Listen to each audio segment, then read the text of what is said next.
Alors j'ai retenu le mot expert. Alors je me suis vue comme un révélateur de talent. Accompagnateur. Alors j'avais pensé à un autre mot pour mentor, j'avais pensé au guide de haute montagne. Alors le référentiel du champ professionnel habitat, un guide sur l'enseignement à destination des élèves à besoins éducatifs particuliers et le guide du mentor de François Muller. Erasmus, un sujet d'examen et la rentrée 2026. Mes corrections, le programme officiel de l'ENC qui a changé à la rentrée et mes sessions mentorat. Alors j'ai été très contente suite à une visio de retour d'expérience, entendre une stagiaire me dire que je lui avais vraiment donné envie de tester de nouvelles pédagogies. Un lien de partage, d'échange, et ça leur a appris à avoir confiance en eux.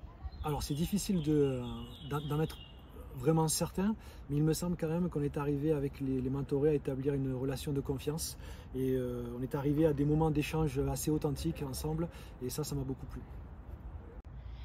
Ce que je pense ne pas avoir encore réalisé en tant que mentor, c'est de rendre mes mentorés, mes collègues, autonomes dans leur pratique.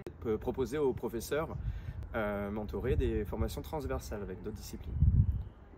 Alors les sessions de mentorat ayant lieu en visio, ce que j'ai pas réussi encore à faire, c'est pouvoir réunir les différents mentorés pour des sessions en présentiel afin de créer une réelle dynamique.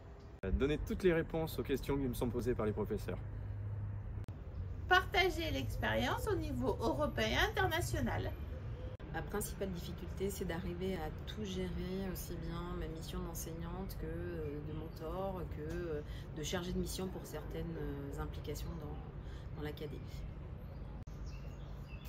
La principale difficulté à laquelle je suis confrontée en ce moment, je pense, c'est essayer de répondre au mieux aux besoins de mes mentorés, notamment aux questions de décrochage scolaire en lycée professionnel.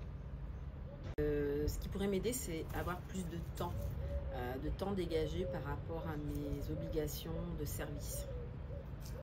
Je pense que vraiment ce premier contact en présentiel est capital pour établir le lien. Sans ça, on passe beaucoup de temps, on perd beaucoup de temps. Alors je disais en début qu'un mentor c'est un tuteur au sens propre du terme, c'est la personne qui est là pour soutenir, pour accompagner, pour aider, pour encourager sur le long terme, être toujours présent.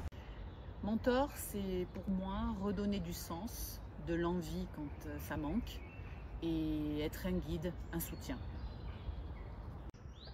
Pour moi, mentor, c'est l'écoute, la bienveillance, l'empathie.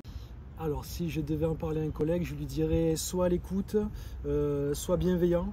Rappelle-toi aussi de tes débuts, lorsque toi tu as commencé, mets-toi à leur place donc. N'oublie pas que tu n'es pas seul. Innovons ensemble. Quelles sont les erreurs les plus courantes ou quelles sont les erreurs que j'ai faites pour pouvoir les éviter? Est-ce que tu penses avoir mené à bien ta mission de mentor auprès de tes nouveaux contractuels? Vous ne m'avez pas demandé pourquoi j'avais voulu être mentor.